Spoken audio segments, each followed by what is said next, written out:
How to prepare for IAS after class 12। Hello everyone, I am mister Abhay. कैसे हैं आप लोग? आशा करता हूं कि आप लोग अच्छे होंगे। आज का मेरा टॉपिक है कि 12 के बाद में आईएएस की प्रिपरेशन कैसे करें। तो 12 के बाद में आईएएस की प्रिपरेशन बहुत से सारे स्टूडेंट करते हैं, लेकिन पैटर्न नहीं समझ पाते हैं कि हमको क्या करना चाहिए। उसकी बेसिक नॉलेज नहीं समझ पाते हैं कि हमको क्या करना है। तो सबसे पहले आज मैं 7 रूल बताना चाहूँगा। वो 7 रूल ये हैं कि सबसे पहला रूल ये है कि सबसे पहले एग्ज़ाम की पूरी तैयारी और पूरी जानकारी होनी चाहिए। सबसे पहले एग्ज़ाम की पूरी जानकारी ले लें। दूसरा नंबर है कि एग्ज़ाम में आने वाले सिलेबस को समझें। तीसरा नंबर ये है कि रणनीति और अध्ययन की सामग्री को इकट्ठा करें। चौथा नंबर ये है कि एकाग्रता के साथ पढ़ाई करें, मतलब कंसंट्रेट से पढ़ाई करें, इधर उधर मन ना भटके। पांचवा है कि पढ़ाई के साथ लेखन करना भी ज़रूरी है, आंसर राइटिंग भी ज़रूरी है, क्योंकि बिना आंसर राइटिंग के कुछ होता नहीं है आज के डेट में। तो सबसे इम्पोर्टेंट चीज़ ये भी आपके लिए मायने है।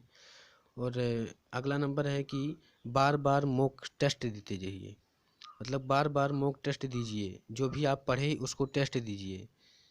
और अगला नंबर ये है कि रोज़ाना न्यूज़पेपर और मैगजीन पढ़ें। न्यूज़पेपर में आप पढ़ सकते हैं कि जैसे द हिंदू आपके लिए बेटा, अगर भी इंग्लिश माध्यम से है तो द हिंदू, वरना तो दैनिक जागरण हो सकता है, और हैं सारे, तो उनको भी पढ़ सकते हैं आप। साथ ही साथ मैं ये भी बताना चाहूँगा कि जितने भी स्टूडेंट हैं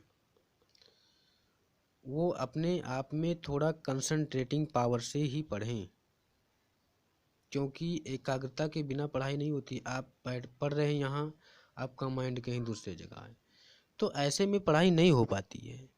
तो इसका बहुत ज़्यादा ध्यान रखना है। और सबसे पहले ये बात बताना चाहूँगी, पहले एग्ज़ाम की तो जानकारी होनी ही ज़रूरी है।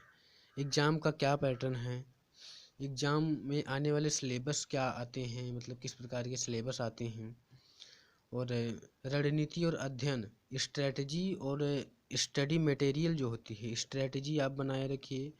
और जो आपका स्टडी मटेरियल है वो भी आपके लिए ज़रूरी है, ताकि कोई भी मटेरियल के बिना आपकी पढ़ाई नहीं हो सकती। आईएएस की तैयारी करना आसान नहीं है, लेकिन जब समझ जाते हैं कि हाँ हमको पूरा व्यवस्था उनको चाहिए ना, तभी तो हो पाता है।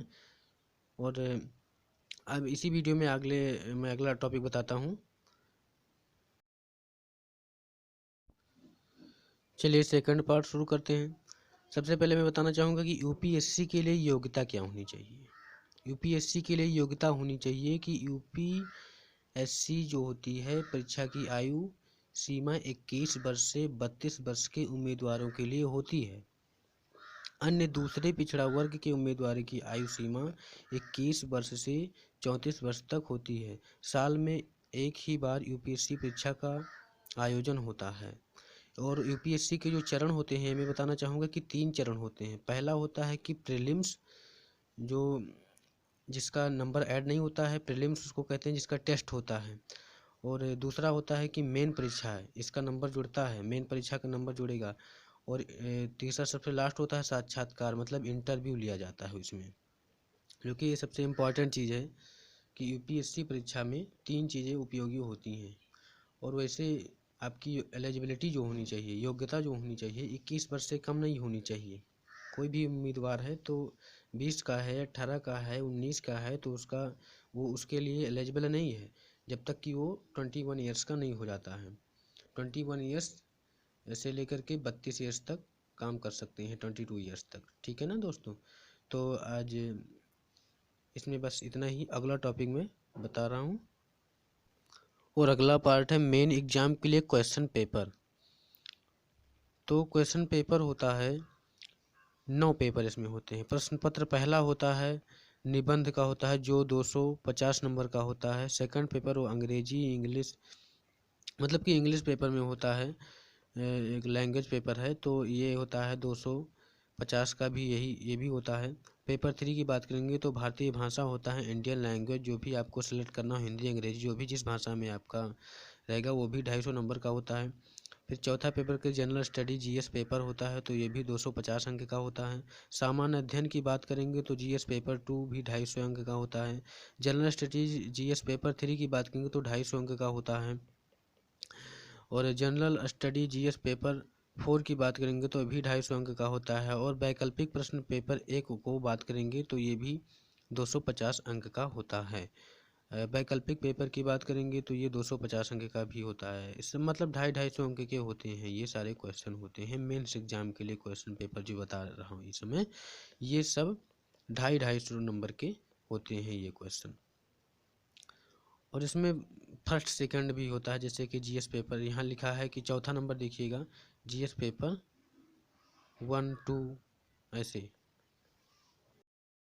और इसी वीडियो में यूपीएससी में क्या बन सकते हैं ये चीज़ें मैं वैसे तो 24 हैं, 24 जॉब मिल सकती है, लेकिन मैं 7 बताने वाला हूँ और अगले वीडियो में बताऊँगा कि भारतीय प्रशासनिक सेवा पहला सेवा है, भारतीय पुलिस सेवा दूसरा सेवा है, भारतीय वन सेवा तीसरा सेवा है, और चौथा सेवा भारतीय विदेश सेवा, पाँचवा सेवा है भारतीय सूचना सेवा, और छठा सेवा है भारतीय डाक सेवा, और सातवां सेवा है भारतीय राजस्व सेवा होता है।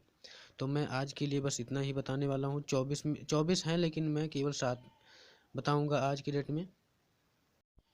और आज के लिए बस इतना ही।